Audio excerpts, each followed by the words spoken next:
All right, Joe here. Welcome back to We Need to Talk. This is the show that looks at football on the internet over the past 7 days. The 7 days that's seen Tyrone Mings rob Concer's goal and show absolutely no remorse for doing it. Did it come off Tyrone Mings' foot at all? It did. He's wrong. I've just told poor old Esri, and he's absolutely gutted. Claim it.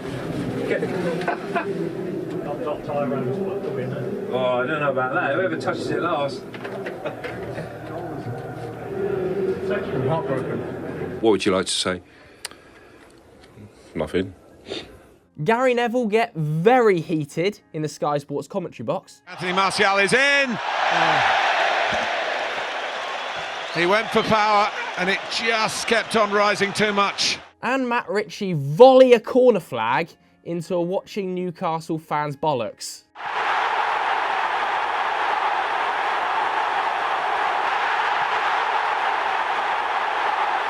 Anyway, this week, to start with, we can't get the lights to go green. They are blue behind me. You might notice the difference. Just can't figure it out. We need to talk, anyway, about Edward Woodward.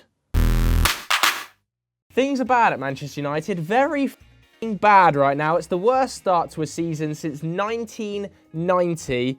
And it has caused mass fan revolt. Not just against Ole Gunnar Solskjaer and the Glazers, but also against Ed Woodward.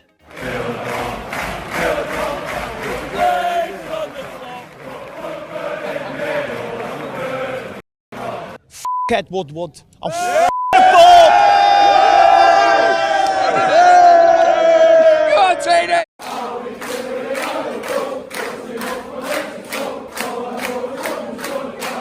Now, I'm not going to go into the on-the-field issues with tactics, with substitutions, with Ole Gunnar Solskjaer, because quite frankly, we do that in every single Sunday Vibes. And by now, you guys are probably bored of it. Instead, I'm going to be looking today at the man who has been made the devil incarnate at Old Trafford, the face of all evil, Edward Woodward. Firstly, who is Big Ed? Well, historically, he's an investment banker, and get this, he worked for JP Morgan's International Mergers and Acquisitions team. Yeah, sounds boring. But it was in this role that he first met the Glazers, because on the team, he was an advisor to the Glazer takeover of Manchester United all the way back in 2005 for 790 million quid, despite an awful lot of fan protests. These fan protests, of course, centred around the £540 million worth of loans against a debt-free Manchester United that the Glazers leveraged and have since drained over £1 billion from the club in interest fees, refinancing and penalties against them. Obviously, that's absolutely disgraceful, and it doesn't exactly endear Manchester United fans to Ed Woodward, given that he advised the Glazers on that takeover. But we're not going to go into the financial dealings of the Glazers right now, otherwise I'll be here for 2 hours and it'll all get very technical. And I'm not smart enough to do it, to be honest. So after advising the Glazers on how to take over Manchester United, he was then appointed by Malcolm Glazer as Chief of Staff before eventually becoming Commercial Director at Manchester United in 2007. A role that, to be fair, he had quite a lot of success in. And I think we can all agree that whatever happens on the field, off the field, commercially, is pretty decent. I mean, if you look at the figures, in 2005, the club's commercial revenue was £48.7 million. By the time he left his role as commercial director in 2012, it stood at double that, £117.6 million. Now, I do have to say, there is a fairly strong argument to be made that this would have happened anyway because of the inflation in the football market and a booming economy. And CEO of Manchester City, Ferran Soriano, said this in his book. United's revenue rose from €62 million in '96 to €251 million by the 2002-2003 season. Barcelona's went from 58 to 123. As such, United's momentum was already firmly established. So it's a matter of opinion as to whether Woodward was the driving force behind that commercial success or whether it would have just happened anyway. What can't be debated, though, is some of the ridiculous brand deals that Ed Woodward bought into the club, including Apollo, the official tyre sponsor of Manchester United.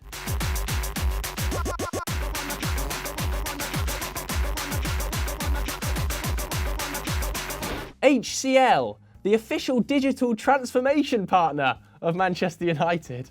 Because in the 21st century, technology is making business a team sport. Malili, the global mattress and pillow partner of Manchester United.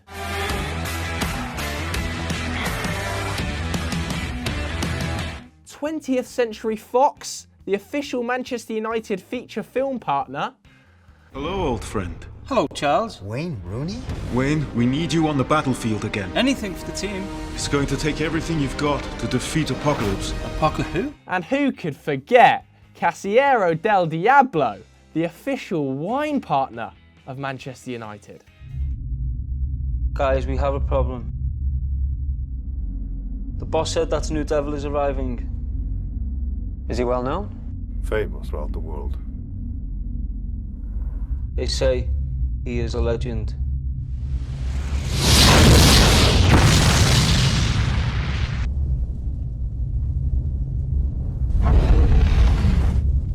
Now these partners combine with another 70 on top of that, as well as continuous sellout crowds, record TV revenue saw £627 million coming into the club. That is a record for Manchester United. And of course, it led Ed Woodward to tell American investors on a conference call in 2018 the now infamous line of playing performance has no real impact on what we can do on the commercial side. A line that did not go down well with Manchester United fans. Woodward is a... And clearly, it's not even true, as commercial revenue has actually flatlined at Manchester United over the last 12 months, for the first time under Ed Woodward's stewardship. And it's that commercial flatlining that is a contributing factor that could well see Manchester City and Liverpool overtake Manchester United next season as the highest earning clubs in English football for the first time in Premier League history, as Manchester United are forecasting to just have £560 to £580 million of revenue next year. That is a big old drop off from the 627 of 2019. To make matters worse, in a November conference call for the New York Stock Exchange, Ed Woodward actually revealed that the club's debts were also up £140 million from the previous year. Yet more negativity to point towards Mr. Woodward from Manchester United fans. Combine this with the fact that the Glazers, as well as Ed Woodward, by the way, are taking their yearly dividends out of the club, because Ed Woodward owns 539,000 Class A shares at an estimated value of £10.8 million. So off the field, despite all these commercial partners, Manchester United are to some extent failing, and on the field, that's an understatement. All of these financial numbers, of course, also come against the backdrop of Edward Woodward being in charge of all footballing operations at the club and being the best paid director in the entire Premier League, because last year he took home an estimated £4.12 million in salary. Of course, recruitment remains the biggest issue for Manchester United, and it really has been since Ed Woodward took over in 2013 from the legendary David Gill, who left along with Sir Alex Ferguson. Because in that time, Edward Woodward has spent £840 million in 7 years across 4 different managers, accumulating the second highest wage bill in world football. Shocking.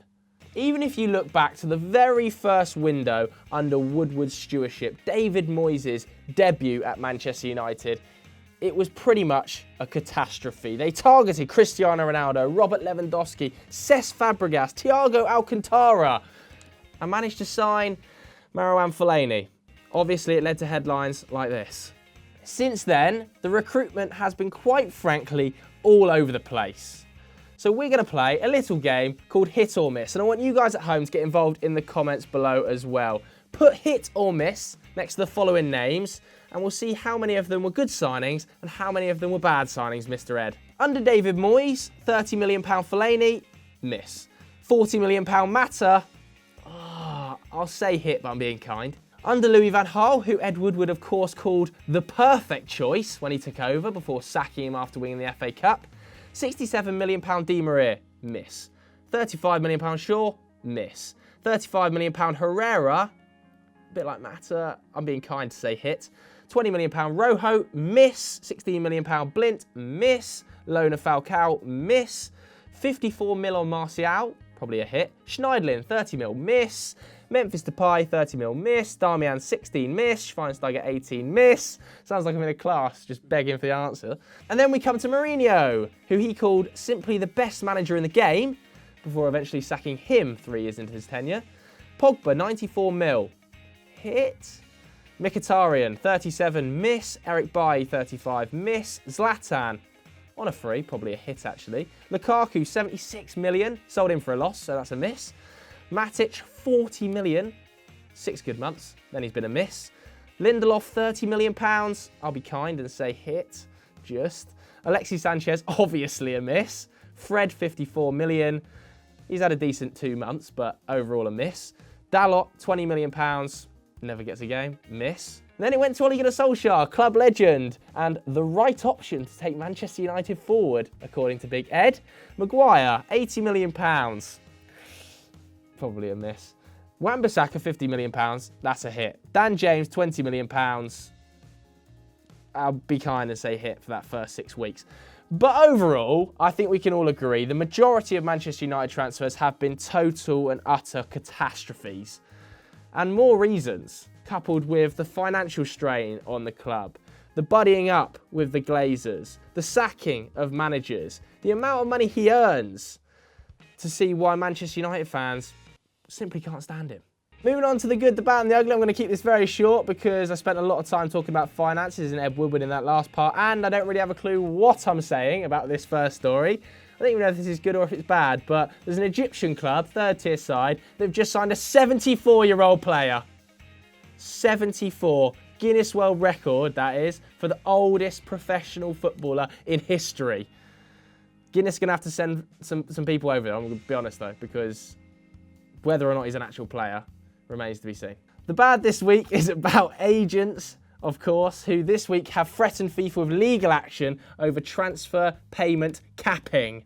Got there eventually. Because FIFA are planning to introduce a 10% cap on transfer fees going to agents. Mino Raiola, Jorge Mendes and Jonathan Barnett obviously not happy about this. Obviously. Because, you know, they're earning hundreds of £1 million a year beyond the 10%.